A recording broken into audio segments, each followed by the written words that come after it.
निस्वार्थी भावनेने ते काम करतात, त्यांचा कुठेतरी सन्मान व्हावा यासाठी आम्ही दरवर्षीप्रमाणे हा स्तुत्य उपक्रम राबवतो.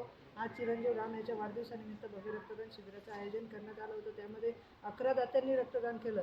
बघा, भव्य रक्तदान शिबिर आणि 11 दात्यांनी रक्तदान केलं. किती सोपा शब्द आहे ना मित्रांनो. जेव्हा लोकांना रक्ताची गरज पडते ना, तेव्हा लोक आमच्याकडे येऊन रडतात, असे पाया पडतात, हात जोडतात. परंतु रक्ताची या जगामध्ये महाराष्ट्रात कुठे फॅक्टरी नाही आहे. लोकांची रक्तदान करण्याची मानसिकताच नाही आहे. आज माणुसकी समूहाच्या टीमच्या सभासदांनी इथे 11 दात्यांनी रक्तदान केलं. त्यांचे मी मनापासून आभार आणि धन्यवाद मानतो. त्यानंतर ज्यांचा इथे आज सन्मान झाला, गुणगौरव झाला, त्यांचं खरंच मी काम जगा पलीकडे वाखाणण्याजोगं होतं. म्हणून आज आम्ही त्यांचा सन्मान केला. दुनिया में आकर कमाया को भिरे के मोती मगर कफन में जेब नहीं होती या तत्वावर माणुसकी रुग्णसेवा टीम आणि शिवलक्ष्मी बहुउद्देशीय संस्था हे सर्व काम करत आहेत.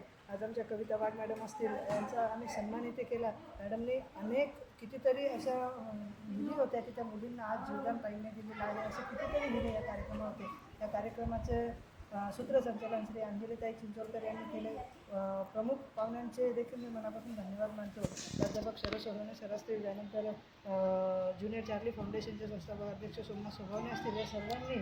त्यानंतर सुलताने पाटील प्रतिष्ठान असेल, भरत भाऊ कल्याणकर असेल, आमचे भरत भाऊ सेवाभावी संस्थेचे ते संस्थापक कल्याणकर भाऊ अध्यक्ष आहेत. त्यांच्या सर्वांच्या वतीने मी आज हा कार्यक्रम यशस्वीरित्या पार पाडला. त्यासाठी सर्वांनी सहकार्य केले आणि खऱ्या अनोख्या हिऱ्यांना आम्ही इथे सन्मान दिला आहे. त्यांचे मी एकदा पुनश्च स्वागत करतो आणि धन्यवाद मानतो. सभासद सुमित पंडित, छत्रपती संभाजीनगर. माणुसकी सेवा समूह हा जरी आमच्या परिवाराचा एक हिस्सा असेल, परंतु आज त्यांनी या सामाजिक क्षेत्रामध्ये आणि वेगवेगळ्या क्षेत्रामध्ये काम करणाऱ्या त्यांनी आता नुकतंच पंडित जसं म्हटलं की वेगवेगळ्या हिऱ्यांचा आम्ही आज या ठिकाणी सन्मान आणि गौरव केला आहे. खरोखर एकमेकाचं कौतुक करणं, एकमेकाला हा एक विसावा देणं आणि पुन्हा कामासाठी एक ऊर्जा निर्माण करून देणं ही सुद्धा एक कला माणसामध्ये असते. आम्ही सर्वजण जेव्हा काम करतो, जेव्हा एखादं मूल अडचणीत असेल तेव्हा कदाचित भाऊंना माझी आठवण येते आणि जेव्हा वृद्ध किंवा एखादा वेडा किंवा पीडित व्यक्ती कुठं दिसतो तेव्हा मला त्यांची आठवण येते.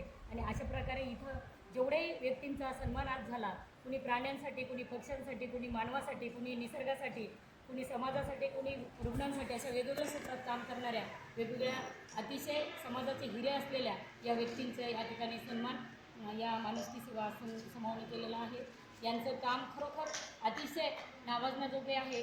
कारण ज्या व्यक्तीला आपण हात लावू शकत नाही, ज्या व्यक्ती जवळ जाण्याची आपल्याला भीती वाटते, अशा व्यक्तींना ते माणसामध्ये आणतात आणि माणसासारखंच पुन्हा त्यांना जगण्याची संधी देतात. हे देवतुल्य नाही, त्या पलीकडचं काम आपण डोळ्यांनी बघतो. त्यांना वाटत असेल की ताईंचं काम खूप मोठं आहे किंवा मला वाटत असेल कोणाचं तरी काम खूप मोठं आहे, परंतु आम्हाला सर्वांना असं वाटतं की सुमित भाऊंचं आणि त्यांच्या टीमचं या मानव सेवा ग्रुपचं काम खरोखर खूप नावाजण्याजोगं आहे आणि समाजातल्या अशा घटकासाठी ही संस्था काम करते की ते कधी आपण विचार पण करू शकत नाही. मी या निमित्ताने रामभाऊच्या वाढदिवसानिमित्ताने आज झालेल्या कार्यक्रमामध्ये त्यांनाही वाढदिवसाच्या हार्दिक शुभेच्छा देते आणि माणुसकी या सेवाभावी संस्थेला पुन्हा एकदा सर्वांच्या वतीने शुभेच्छा देते. त्यांच्या हातून असंच सामाजिक काम कायम घडत राहो असे या ठिकाणी त्यांना शुभेच्छा.